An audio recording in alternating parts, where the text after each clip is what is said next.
We're going to go to the phone lines, Pastor Carl. I believe we have Keith from Kentucky. Good morning, Keith. You are live with Pastor Carl. What is your question? Yes.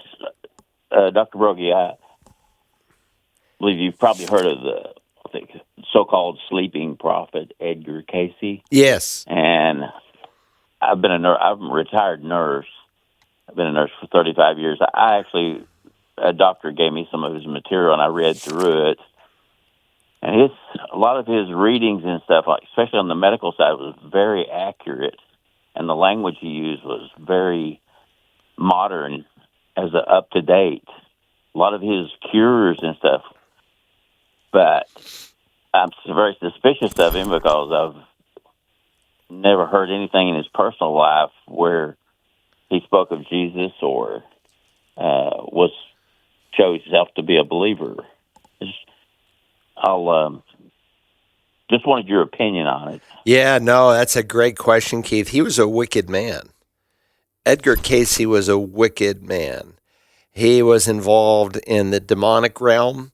And so as you start reading other pieces of literature, he would do seances, he would do, communicate with the dead.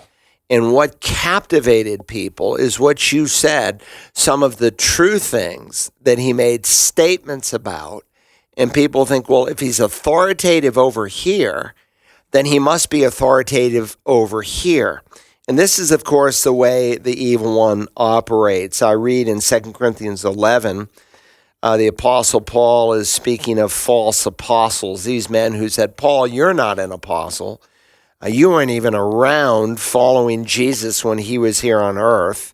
In fact, you persecuted the church. You're a Johnny-come-lately, so to speak. And Paul says, for these men who make these claims about me, for such men are false apostles, deceitful workers, disguising themselves as apostles of Christ. No wonder, for even Satan disguises himself as an angel of light. Therefore, it is not surprising if his servants also disguise themselves as servants of righteousness, whose end will be according to their deeds. So Paul said, no, they're the fakes. I'm the genuine item. In fact, he'll go on and he'll defend his apostleship.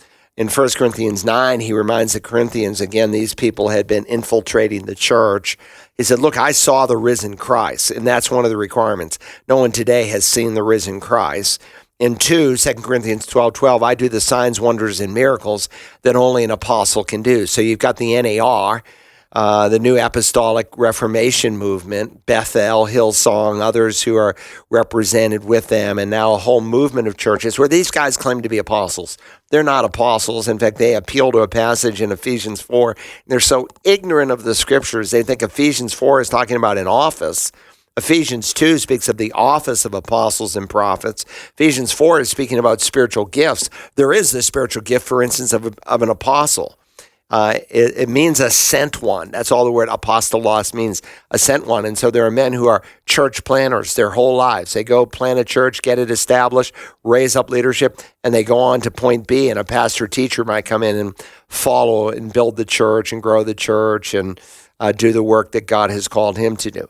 So they're all discombobulated, and not to mention they don't do the signs, wonders, and miracles that only an apostle can do. So Satan is the master of disguise, and that's what Edgar Cayce was.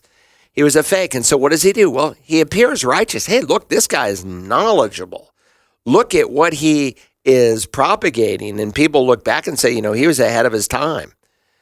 Well, let me just say a lot of things. There's a lot of people who are born-again Christians who are way ahead of their times. Like, for instance, our first president, he had an infection in his body, and the science of the day was you bleed the body. And so they bled George Washington, and he actually died from their so-called medical science. The Jewish men were saying that's not how you treat people of the day. The life is in the blood. You don't bleed the body in order to create health. And they did just the opposite. Where did they get that from Scripture? There's a man who came up with the whole idea of ocean currents. Where did he get that? From the Scripture. And so my course in bibliology, I walked through where science and the Bible intersects. And centuries before a man ever figures it out, the science of the day during the time of Christopher Columbus was the world was flat. There's still some people who still think the world is flat, and even the moon mission was a big scam. I mean, it's just beyond belief. But I know the world is round, even if I'd never been to the moon and never seen it from outer space. Why? Because the Bible teaches me the world is round. So there are things that sometimes people ahead of their time grasp, and they get it from the Bible. But that's what the devil does. He mixes truth with error, and he makes it palatable. That's how people are deceived. And if you think about the Olivet Discourse, which is a Jewish sermon, Jesus is explaining that I can't come back at the end of 23. He says, behold, your house is being left to you desolate, the house being the temple of God. And he says, for I say to you, from now on, you will not see me until. So he's going to depart, but he's going to come back, and there's going to be a change of heart. You can't see me until you say, blessed is he who comes in the name of the Lord. There's going to be conversion on the part of the Jewish people. Well, these guys are blown away. The house is going to be left desolate.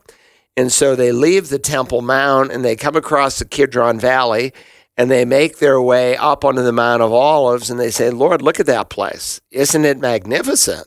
And it was magnificent. About 19 years before Christ, Herod began to do a facelift on the temple. He rebuilt the Temple Mount, made it beautiful, flat, level, much like you'd see it today.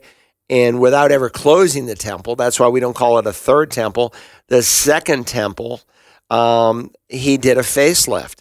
And actually, it took about 80 years. Herod died 4 years before Christ, and it continued until about 63 BC, 64, 63, 64 in that realm.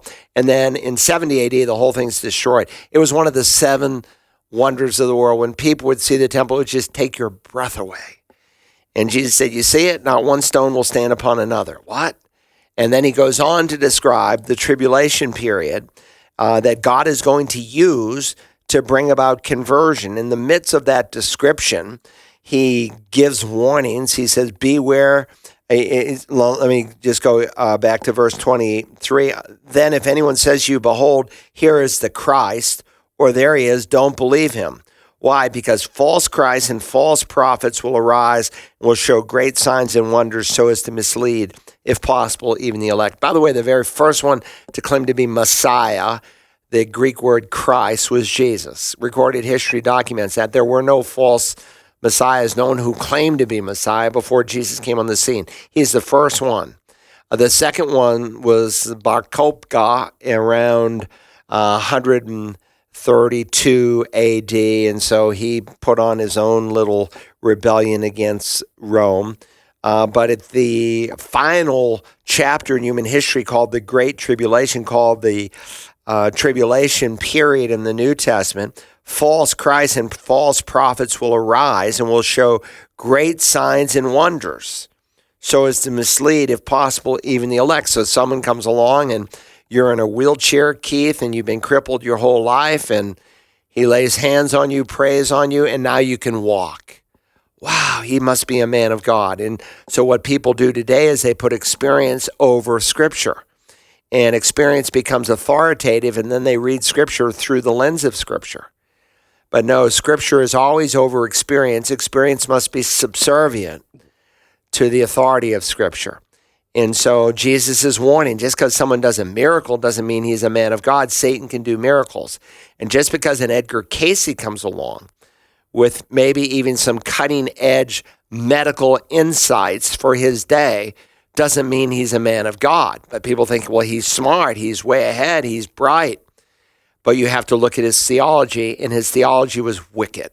He was a false prophet, denier of Jesus being God in human flesh, denier of the substitutionary atonement, and he was in tune with the demonic. It's kind of like, some police departments will occasionally go to solve a murder to some psychic, and psychics have actually solved murders. How could they do that? how could they point, here's your man, and then they go and they find the person. Oh, yeah, that's the guy's fingerprint whom we have. He wasn't in our database. He's the man. Wow.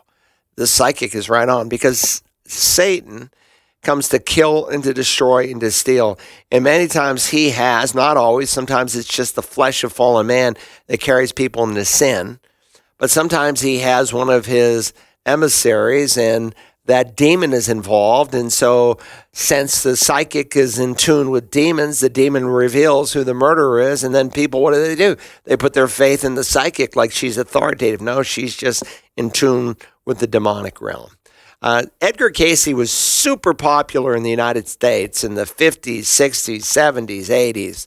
He's somewhat faded, but when I was a new Christian, I'd still be meeting people. What do you think about Edgar Cayce? You don't really hear that. It's been a while since I've even heard his name mentioned until this morning. Good question. Let's go to the next. Dr. Carl Broggi answers your questions about the Bible and living the Christian life Tuesday mornings at 11 on The Light, 88.7 FM, and online around the world at wagp.net.